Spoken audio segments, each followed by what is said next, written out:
How to critique a work of art is part of today's lesson. You're going to be doing this alone, so listen closely to get a little bit of details about the information of what. There are 4 steps to critiquing a work of art. Number 1 is describe everything you see. Just simply, what do you see in there? List everything that you see, even if you don't know what it is. Step 2, analyze what you see using the elements and principles of art. So, for example, how are lines used, or how are shapes used, or what textures do they use in there? Or think about the principles of art we've been studying this trimester. How are they using balance? How about repetition? Are they using proportion? Can we see evidence of movement? Then let's interpret what is going on in the artwork. So what do you see happening? How does it make you feel what's going on in there?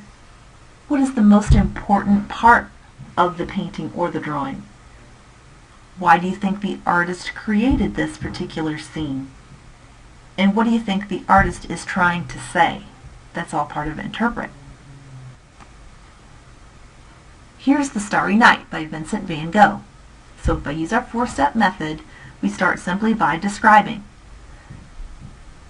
What do we see? We see swirls in the sky and circular shapes that look like maybe stars, and there's a little city at the bottom, a little church it looks like, maybe houses and little lights on in the windows, hills in the background, some kind of strange swirly sort of curvy thing, dark shape there in the front left. Not sure quite what that might be.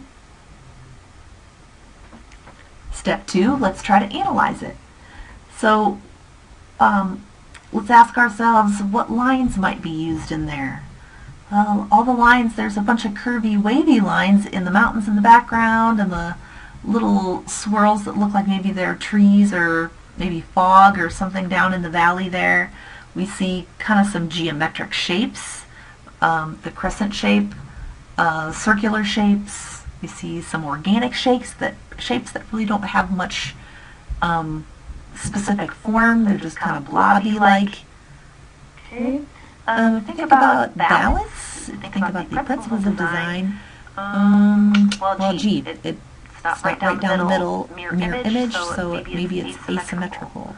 I think repetition might be available in here for us to see. We see a lot of the circular shapes repeated over and over again. There's no specific pattern. If I think of movement, the kind of swirly shapes in the sky, because of the little dashed lines, might kind of create, almost looks like they're moving. The wavy lines of the little shape on the left, the black blob shape there, kind of looks like they're sort of swaying or moving. If I go on to step 3 and I try to interpret what's going on, what do I see happening? Well, not much is happening. Movement-wise, there's really just a very, looks like a little quiet town at night. You can see the lights on the windows, so that would suggest it's at night. Looks like the crescent shape on the top right-hand corner is the moon. The little lines around it represent that it's sort of glowing. The swirly wavy lines through the middle might represent the wind, maybe clouds, but I think maybe more wind because of the sense that you still see the bright light kind of shining off of the stars, kind of the light emanating off of them. So that couldn't be very cloudy to see that. It's kind of blobby shape on the left here, the kind of black wavy lines thing. Maybe it's the top of a tree. So if the person is kind of Van Gogh, as he was painting it, he's like maybe looking out a window out of a top floor down over the city, so you'd only see the top of the tree possibly. Okay, so that's interpreting. So I get to decide now if I like it or not. I'd say I do kind of like this painting. I think Van Gogh did a very unique thing that not many artists do. The entire. Here's your assignment. Write a paragraph for each step of the critique process to evaluate the artwork on the next slide. So you could ask yourself the questions on the how to critique a work of art page. It's linked on the agenda today. Just the questions I was just asking myself as we were doing the Van Gogh are the same ones listed there.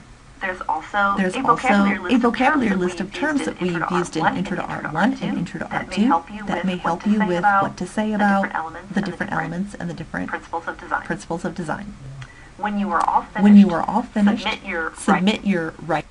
So here's the work of art we want you to write about today. So using the steps of describe, analyze, interpret, and decide. What do you think about The Safe Haven by Vladimir Kush?